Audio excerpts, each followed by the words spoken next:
when you see the children's eyes light up and they see the bus coming in, and then they get more excited when they board the bus and see all the different books. You need to see the genuine smiles on their faces. It really makes all the efforts and challenges worthwhile.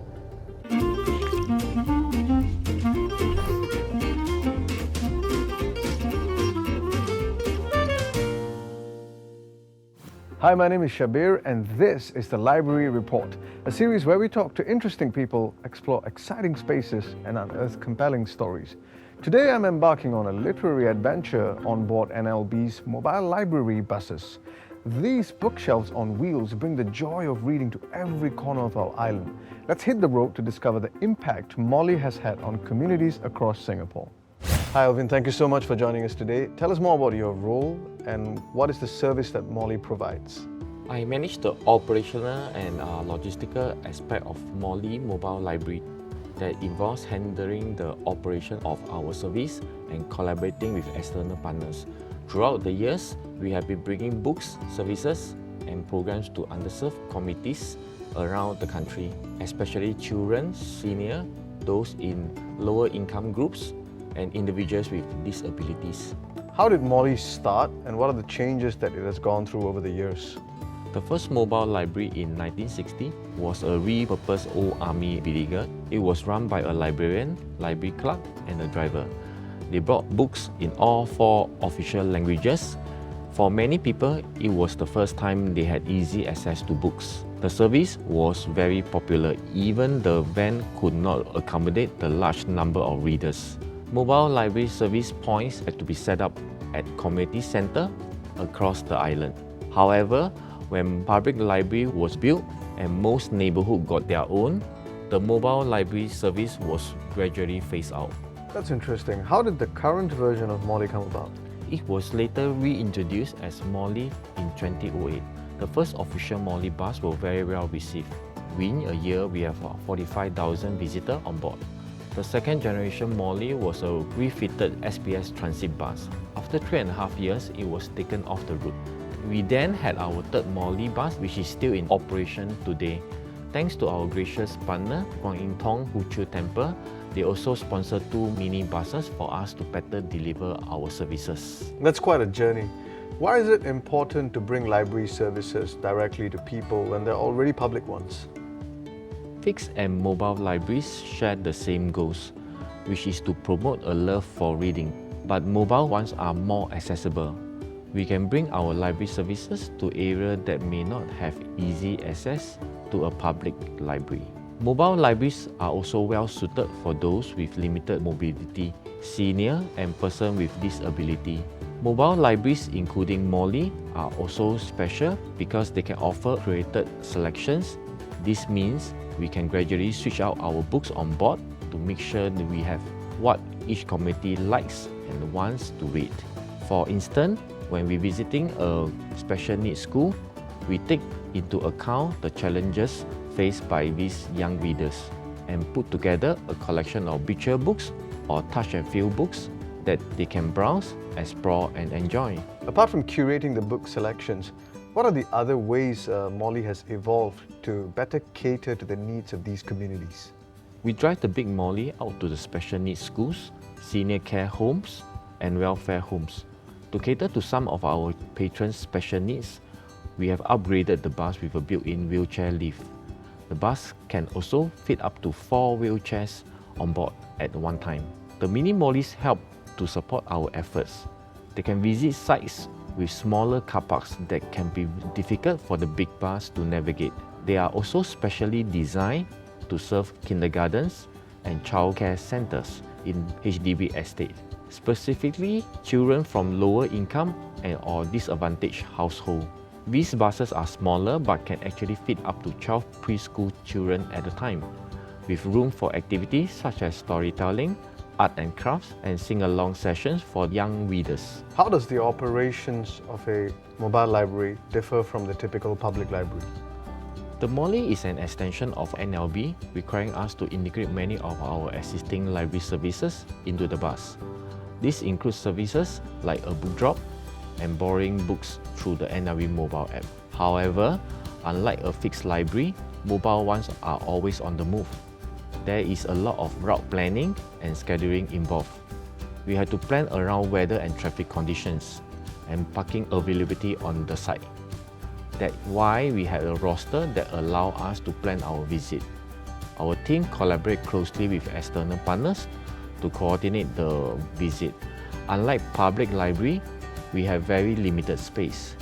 The big Molly bus hold up to 3,500 books, while the mini Molly can house up to 1,500 books. This is also why we take special consideration to create our selections when we go to events. We match or complement our book selection with the event themes. If the event focuses on nature, our books might include titles about animals and plants. Does the Molly Mobile Library engage in outreach efforts to connect with the wider community? We have participated in events like Children Fest at Gardens by the Bay and World Water Day at the Marina Barrage. We also organize special programs like storytelling sessions for the children during these events. What is the importance of these collaborations? These high-profile events allow more people to discover Molly, learn about the inclusive and accessible library experience we offer. Our aim during this event is to reach out to the underserved communities as well as those outside this group, including organizations. What are some of the positive changes you hope to see within the communities through their engagement with Molly?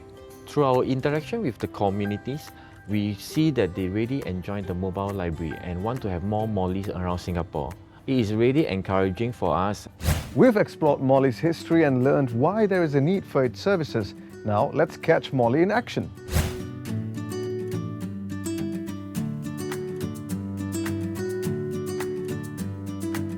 Thank you so much for having me here. It's such a cool idea and concept. Tell me more about what you do. Okay, so hi, I'm Ikhwan. I'm part of the team that's running Molly, the mobile library. So we actually ensure that our site visits go smoothly.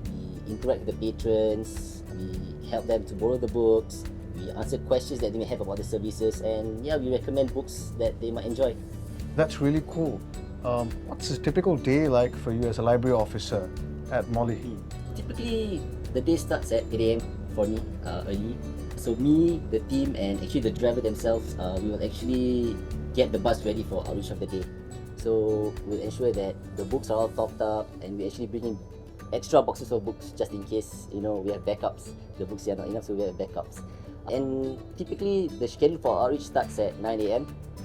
and it's split into two, so the morning and afternoon session, and it will end at about 4 p.m.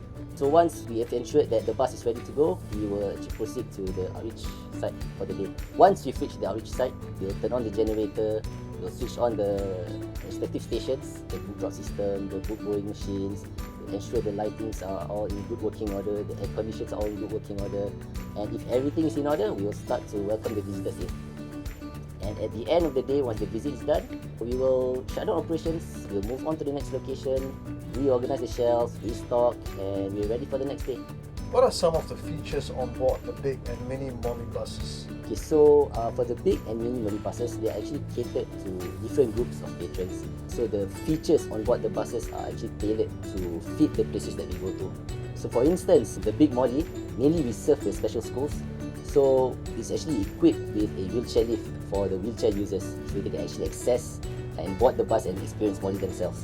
For the mini Molly, it's actually designed for the preschools that we visit. So we have set up specific areas for activities, like this space here for storytelling session, where we are in the cozy sitting area for the teachers and children to enjoy the storytelling.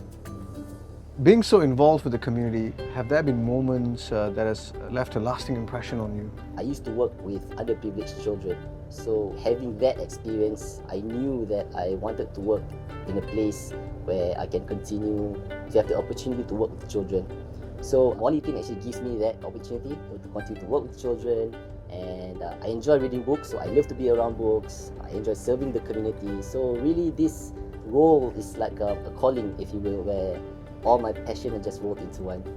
I would say, when you see the children's eyes light up and they see the bus coming in, and then they get more excited when they board the bus and see all the different books. You need to see the genuine smiles on their faces. It really makes all the efforts and challenges worthwhile. And I would say, in these little moments, you realize that what kind of impression Molly the Mobile Library is having to these children. From busy streets to quiet corners, Molly is inspiring a passion for reading within communities all across Singapore. More than just a library on wheels, it is a learning space that opens its bus doors to everyone from all walks of life.